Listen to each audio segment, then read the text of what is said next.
¿Cómo están? Bienvenidos al mundo de la biología. Hoy día, chicos, vamos a estudiar cómo los biólogos a través del tiempo han podido estudiar los seres vivos. No era tan fácil, por supuesto, porque hay miles y miles y millones de seres vivos en la Tierra. Entonces los primeros biólogos, los primeros naturalistas que se llamaban antes, comenzaron a idear formas para clasificar, ordenar todos los seres vivos, viendo su comportamiento, sus características, ¿no? Sus semejantes, y fueron agrupándolos poco a poco. En este mundo de la vida en los distintos ecosistemas, ¿no? Tanto de animales y plantas y muchos seres vivos, eso es la biodiversidad. La biodiversidad no es más que la vida en sus varias formas, en los distintos ambientes de la Tierra que son los ecosistemas. Entonces hay un mundo de seres vivos, ¿no?, que están relacionados y constituyen la biodiversidad.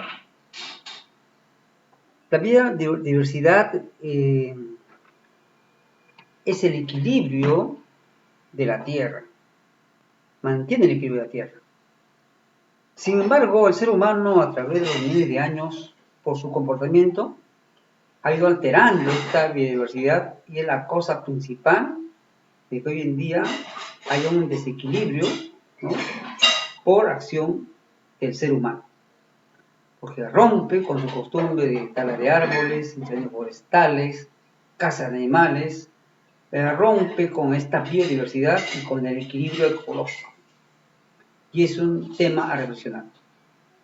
Muy bien, entonces la biodiversidad se refiere entonces a las distintas formas de vida en la Tierra.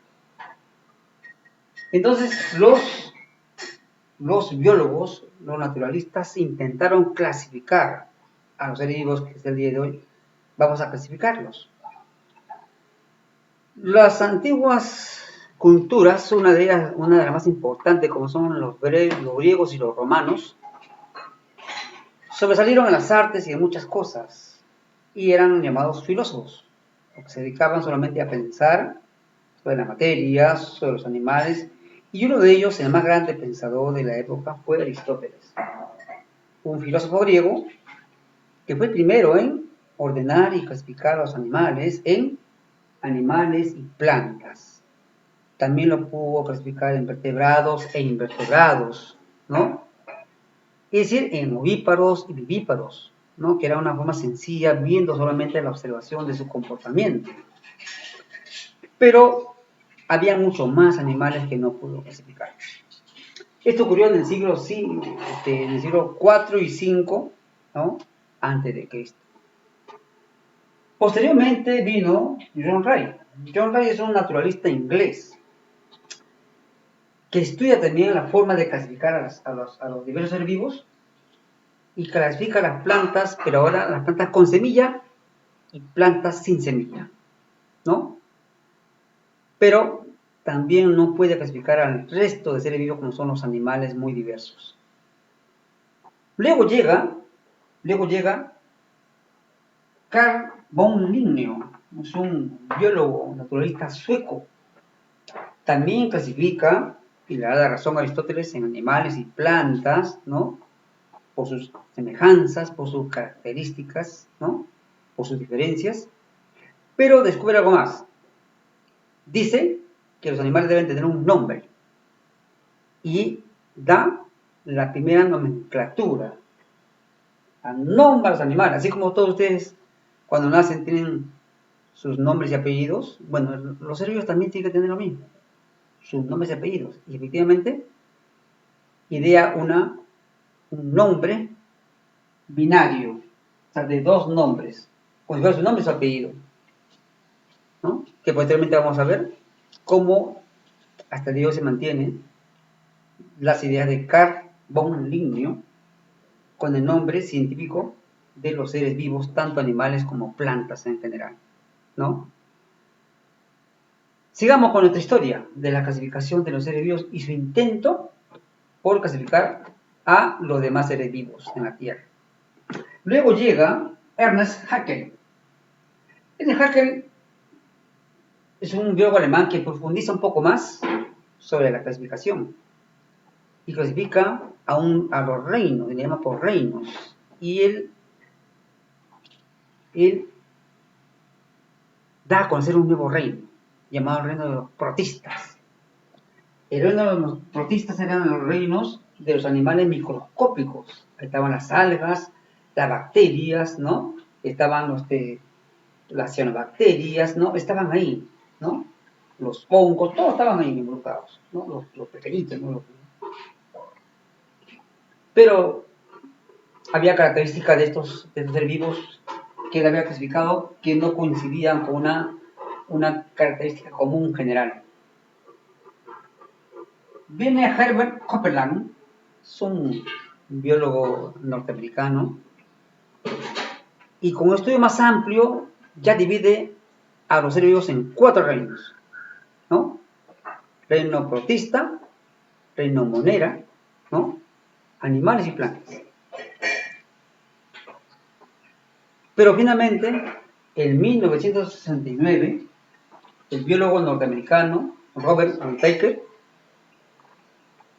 hace un estudio concienzudo y da a conocer al mundo la clasificación de los seres vivos en 5 reinos. Vamos a ver acá, vamos a poner esta lámina para explicar esta clasificación hecho por Whittaker, biólogo norteamericano, 1969, clasifica a los seres vivos en 5 reinos. Y en base a eso, hoy en día se clasifican todos los seres vivos. ¿Cuáles son estos 5 reinos? Reino monera, ¿no? Reino monera. Reino protista. Reino hongos o fungi. Reino animal y reino vegetal. Son los 5 reinos, ¿no?, aceptados científicamente por la comunidad y que al día de hoy abarcan a la inmensidad de los seres vivos. ¿Cuál es la ciencia que clasifica a los seres vivos? Se llama la taxonomía. La taxonomía es la ciencia, una rama de la biología, que estudia la clasificación de los seres vivos. Los taxónomos, ¿qué hacen? Cuando encuentran una nueva especie, lo que hacen es ubicarlos dentro de la clasificación, vertebrados, invertebrados, ¿cierto? Y ubicarlos en ese lugar de acuerdo a sus características y darles un nombre y apellido. Esa es la función de los taxonomistas y de la taxonomía. Veamos ahora, para terminar, algunas características generales de estos reinos, que lo vamos a estudiar después con más detenimiento más adelante. El reino monera es un reino, ¿no?, formado por seres de una sola célula, pero que su núcleo no está bien diferenciado, o sea, no está muy desarrollado, ¿no? Están ahí las bacterias, las cianobacterias, ¿no? Como digo, células muy primitivas, procarióticas, ¿no? No tienen un núcleo muy desarrollado, ¿no? Y es un mundo microscópico. A medida que la Tierra va avanzando y va evolucionando, también los seres vivos van evolucionando. Bien, ahora tenemos los protistas. Protistas es una forma de vida, la forma de vida más simple que hay. Y ahí aparecen las primeras células. Estas se llaman protozoarios, porque se parecen, proto significa los primeros, zoarios parecidos a los animales, protozoarios, ¿no? Son seres unicelulares un poco más avanzados, ya tienen un núcleo definido, ¿no? Tienen funciones propias, ¿no? También son microscópicas, ¿no? Las moneras son resistentes a las condiciones climáticas adversas, como el frío, el calor, ¿no?, etcétera. y las bacterias también, ¿no? Por eso que se han mantenido durante millones de años. Y los protistas, en general, ¿no? Son seres microscópicos donde es llamado la célula. De ahí surgen las células. Acá aparecen las células. ¿Quién está en esta clasificación? Están las amebas, está el paramecium, está la eulena, que son células mucho más avanzadas que las monedas. Son eucariotas. Continuemos ahora con el reino fungi. El reino fungi, o reino de los hongos, es un reino que se caracteriza porque no realizan la fotosíntesis, ¿no? Los hongos, así como algunas bacterias, ¿no? Producen enfermedades, pero también los hongos, ¿no?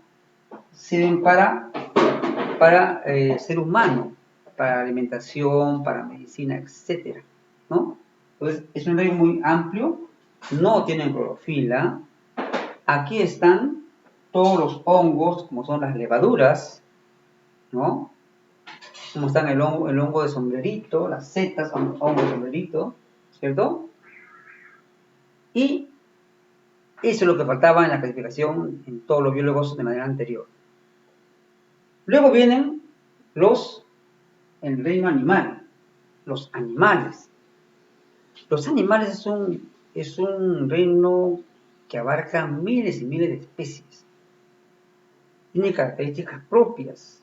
Son seres heterótrofos porque no fabrican su alimento, buscan alimento. Están muy desarrollados los órganos de los sentidos. Tienen movimiento propio, ¿no es cierto? Los animales producen diversos sonidos. Viven, ¿no? En manadas, ¿cierto?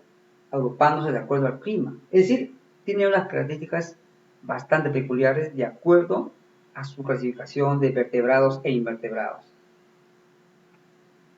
Pues bien, luego pasamos al reino vegetal. Es un reino también abundante. Son los que inician la cadena alimenticia porque son los únicos seres que pueden fabricar su propio alimento. ¿Y dónde surgen estos?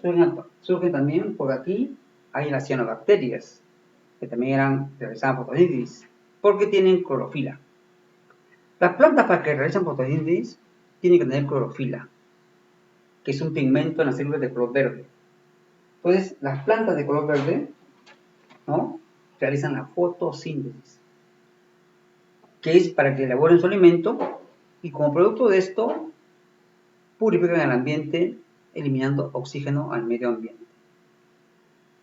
Las plantas, como ustedes saben, tienen muchas aplicaciones de manera industrial, medicinal, ¿cierto? Además, las plantas no tienen un movimiento propio, no caminan de un lado a otro, ¿no? Están fijos en el suelo. Pero, sin embargo, es muy importante en el mantenimiento de nuestro ecosistema. Ejemplo de vegetales. Tenemos los árboles frutales, ¿cierto? Los grandes árboles de los bosques tropicales, ¿no? Tenemos también las verduras, ¿no? Los tubérculos, ¿no? Las hierbas medicinales, el eucalipto, la manzanilla, etc. Y los animales, como te ven acá, la vaquita, ¿no? Tenemos las aves, ¿no? Mamíferos, etc. Esta es la clasificación moderna de los 5 reinos establecido por Whitaker, biólogo norteamericano, en el año de 1969. Vamos a decir 70. Realmente no tiene mucho su descubrimiento, es ahora poco nomás, ¿no? No tiene muchos años. Pero sobre esta base se están haciendo los estudios de la clasificación de los seres vivos. Bueno, chicos, lo dejo y espero que ustedes también nos pueden llegar a sus consultas profundizando sus conocimientos. Nos vemos.